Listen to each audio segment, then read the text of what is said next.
OTB AM, the Sports Breakfast Show on Off the Ball. Delighted to have Jess Kelly, the Newstalk technology correspondent in studio. How are you, Jess? I'm very well, how are you? Keeping well, thanks. We decided we wanted to talk about Hawkeye. Yes. We got to stay. I needed that. It's not a Jess Kelly flat without this. Well, you need the music. Oh, you can't hear this, yeah. No. They're playing Daft Punk music. Daft Punk-like music for you. Oh, Very good. Thanks. It signals to the masses. okay. Yeah. I appreciate it. No problem. At least it's not Wham. It's not Wham, no. Oh, sorry, you've seen the documentary. Oh, I was like, Jess, don't tell me until you're on air, but she gave it away. It was good. No. Can you elaborate? So I felt many things. Yeah, I actually really liked it. So 3 things. Firstly, Wham are great. Like, so many good songs that you kind of forget about. Number 2, I felt guilty that I didn't fully appreciate the brilliance of George Michael until he died, because I didn't realise he produced an awful lot, and I also didn't know that he backed away from that massive producer to do Careless Whisper again the proper way. So big respect. And the third thing that like really made me think afterwards, the friendship between the 2 lads. It's beautiful. It is friendship goals. It's beautiful. Because like we probably all know people working in the industry that we work with, when one person supersedes another person, Egos come into mix. massively. Yeah. And the fact that your man Andrew was able to just stand back and be proud of his friend. Was it obvious then that George Michael was not the more talented? Yeah. He was very early on. But originally was the driving force behind them coming together, and he was the guy who looked after him in school when George Michael was the new kid, and he was the popular guy and the good looking one, and very charismatic. So George kind of followed his lead in many ways, but then George superseded him musically very quickly. You kind of need that dynamic. Like, Yeah, I perfect. interview like a lot of businesses and startups and all the rest, and very often you'll have 2 people, the creative side and the creative force, and then you've got the business brain. And a lot of startups fail because there's like the ego, there's just the creative, and they think they can do everything on their own. So I think the awareness of the 2 of them, that they came together. And the only thing I had, and I don't know if it's my cynical head, is that an accurate portrayal of their actual relationship? Seems to be. I mean, the first thing I did after the documentary ended was I went on YouTube. Wikipedia. Okay, YouTube. And there was an interview that George Michael did with Parkinson in 1998, weeks after the incident, the indecent exposure incident, however it was reported. And I was thinking, well, what's he going to say about Ridgely now? This is like less than a decade, or just over a decade after they split up. And it was very kind. And it was very much like exactly what was in the documentary 20 years later, which is like he stood away and was very happy for me to be successful. And Parkinson asked him, do you stay in touch? And he was like, well, he's surfing in Cornwall these days, so I don't see much of him, but we're still very much friends. So it's easy to be cynical about the whole thing. Ridgely obviously knew the limits of his talent, but he still wished him well and was like, no, over to you. And like, you'd be welling up watching at the end their farewell concert, and it's like Ridgely almost knows in his face like that this is the end of it, and he even looks different. Like, he had this beautiful mullet in the 80s, like suited the decade so perfectly, but at the end he has his hair cut short, and he's like much less kind of extroverted on stage, and he's very much given the limelight to George. And there is a bit of sadness because he's only going one way, George, and Ridgely's going the other. I'm sure Ridgely was financially sorted out. Oh yeah, but I think royalties, sir. Yeah, but it's the partnership and it's the friendship. Yeah. Because very often when you watch those music documentaries, it ends badly. You know, someone becomes the ultimate dickhead and then they never talk again. And like, even if you watch stuff about the Eagles, as it goes through, they all start referring to each other as like Mr. Whatever. They don't use each other's first names. Right. That's how like toxic that relationship became. So no, it was a good recommendation, Colin. Well done. Thanks very much. I appreciate that. You're welcome. Colum's, when you're speaking of egos, Colum's ego needs the massaging. Listen, you don't need to tell me about Colum's ego. Because like, if you come in here and said, oh, it wasn't good, or you know, if he recommends something and you say it's not good, his ego will get dented. No, I would just question you though. Well, more than anything, it's artist subjective. No, it's not just ego with Colum, because it's the Cork thing as well. Yeah, there is a higher superiority level there. He's got the Cork swagger and then the ego. For sure, that's 100%. It. Great to have you in here, Jess. Thanks so much. Delighted to be here. Yeah, we are here to talk about Hawkeye. Yeah.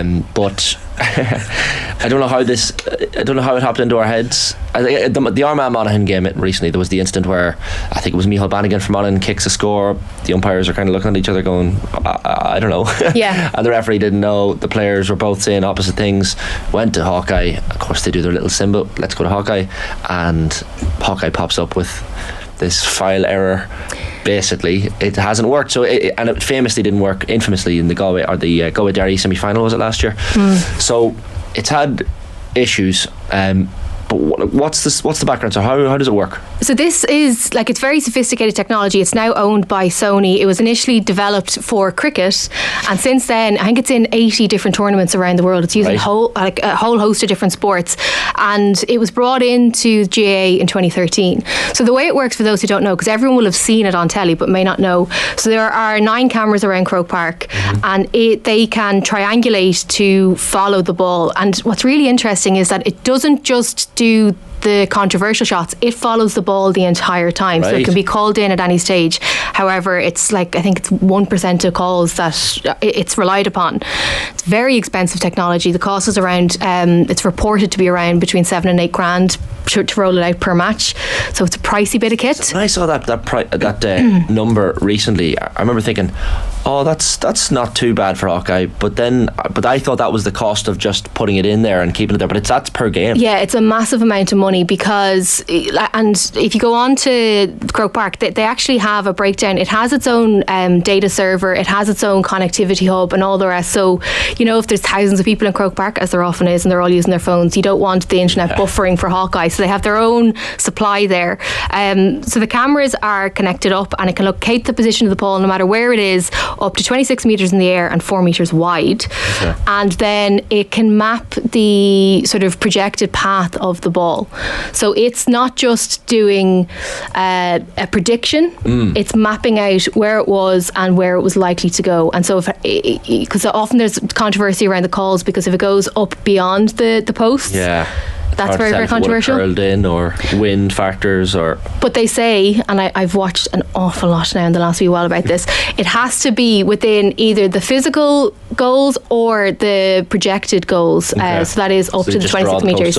Exactly. And if it's not there, then it's out. But it has been controversial because it has failed a few times. So I was reading through some of the statements. I did get on to GAA and I got on to Hawkeye. Hawkeye came back to say that they can't speak on behalf of their partners, which is fair enough. So they directed me back to the GAA. I didn't hear back from the GAA, but having read through some of the statements that are up on the website, the GAA's website, there have been different errors over the last few years. So the example, the Armagh Monaghan game on the 2nd of July, the system came back with a data unavailable message. So that is 404 error. It's just the worst. The GAA got onto Hawkeye and they said that it was as a result of operator error. So in the comms box, there are usually 2 people who are running the Hawkeye system up in the comms box. Right. And it seems that they were kind of thrown under the bus by this statement. It was an operator error that gave...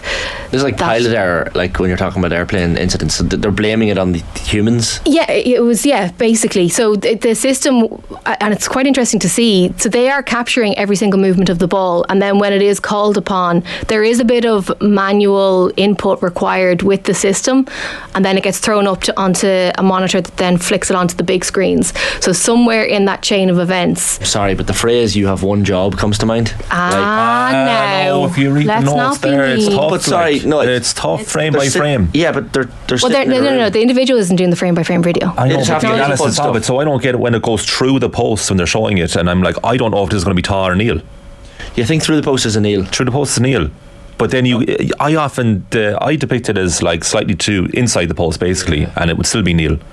But sorry, I didn't mean to be harsh there. I mean, if it's inputs that they have to put in to get so not get that unavailable, then do that right. Yeah, because the technology itself should do, and I suppose to explain it again a little bit better, with the cameras that are in Croke Park, it does break down frame by frame and then does that sort of VR image that you see going over, and that is sort of very much automatic, but there is a level of human interaction required. Exactly, yeah. There was another incident in July of last year, and this one was a little bit more interesting in terms of the statement. They said it was a combination of unrelated issues. So this was a thing of it doesn't rain but it pours. So including minor hardware failures that led to the score at the first half. They did say that there was no historical issues, and that they were going to review its own protocols as to how and when the system is being used. And then back in 2013, not long after it was introduced, there was an error, and it was as a result of an error in the match day setup. Right. Now, so it does sound like the tech company is blaming the human beings in every single instance. But the technology is very controversial. There have been a lot of reports and studies into this technology. Some people claim that the error of, or the margin of error that it's given, because I think it's meant to be 2 millimeters. Some reports that I read said that it could be up to 10 millimeters, which that's a big difference. Could be significant. And if you look back at some of the calls over the years from Wimbledon as well, like they've been super controversial, and players get very, very frustrated about it. Some players don't like it at all. But as we spoke about last week when I came back from Wimbledon, they, with IBM, are now not only using Hawkeye, but they're also using AI to verify the calls of Hawkeye. Right. So it's Double going check. and it's going to continue in terms of levels of sophistication. But I think like there's a few different things. It's never going to be 100% right. Like nothing is. Even the biggest tech companies, their servers go down or something goes wrong. If you want it to be completely scientific, then just play in a lab where all the conditions are completely 100% all the time. That's just that. But then also, what's the alternative? Because the umpires aren't going to get every call. They just physically can't see every single Human call. error. Fair enough. There's going to be that there as well. Yeah, it'd be interesting if you did a survey of the typical GAA fan, if they'd rather do without or they'd take you the have to have it. technology. I know. Look, sorry. I understand the 2013 issues, teething problems. Fair enough. My concern is that like it's 10 years on now that the GAA have been using it in Croke Park and Semple Stadium as well. Like some of the issues, like when it comes up, like as a Monaghan fan, when that ball, From Monaghan, Shane. I know I don't say it too often. You should mention it more often. I should say it too often, more often. You're up there with the Cork stuff. Bingo. Tick that off your bingo list if you had it this morning, Monaghan. It's actually waited quite a while into today's show before mentioning them. But like, you know, if that game was a draw, ends up Monaghan winning on penalties. But if that ends up in a defeat, or 1 point defeat, or a team loses a massive game and it emerges afterwards, well, that ball looked over. Yeah. I mean, you're sickened. And it's there's such huge issues at play here. These teams are training for months on end and years on end, and to have something taken away by a small. But that's what I mean. Would you rather just go by a human decision rather than the incorrect technology? So, like the weekend before last, that we've already alluded to earlier in the show, they dropped it for the second set of the football quarterfinals because there was an error on the Saturday, and there was no real dissent about that. Like, because I'd rather do human decision than a faulty system. Yeah.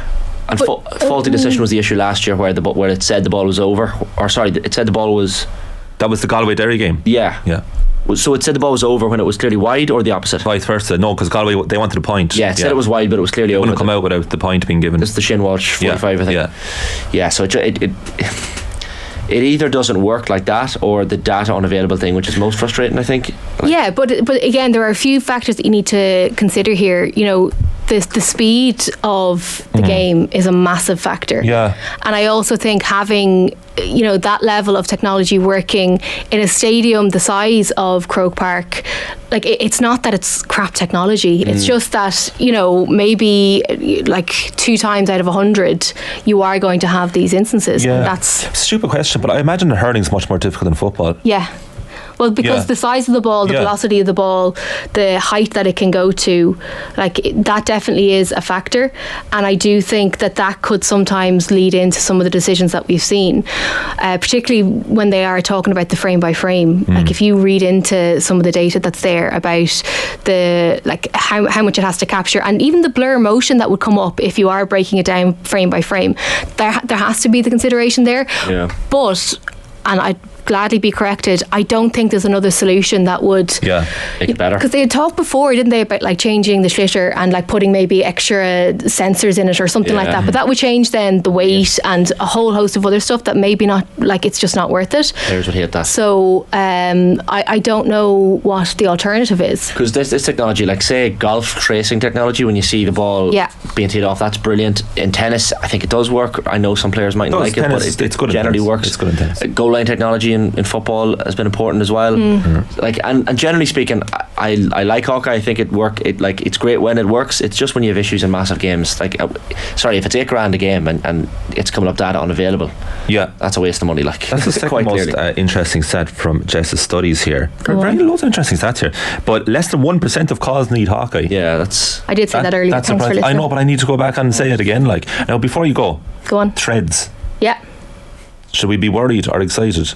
I don't think it should be on your radar because it's not available in the European Union. Is it going to be? Possibly. For those explain this to us. I listened to a New York Times podcast yesterday about it. Did you? Sweep in America. Did you listen to my podcast about it? I did, yeah.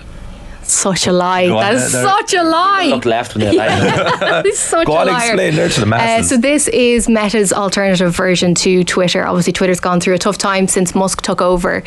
Zuckerberg and his team had been working on this for quite a while. They wanted to have a conversation-based platform.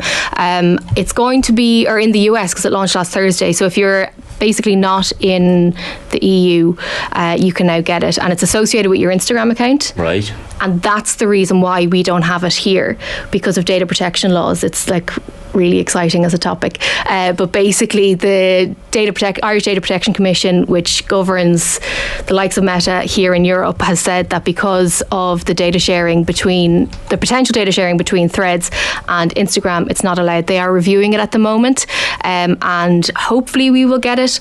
I do like the look of it. I'm completely over Twitter. I think Twitter is just the worst in capital letters. Oh, it's gone to the dogs, hasn't it? Yeah, but also nobody's been talking about Threads more than Elon Musk has been talking about Threads. Like every second tweet about it, from him is about it now.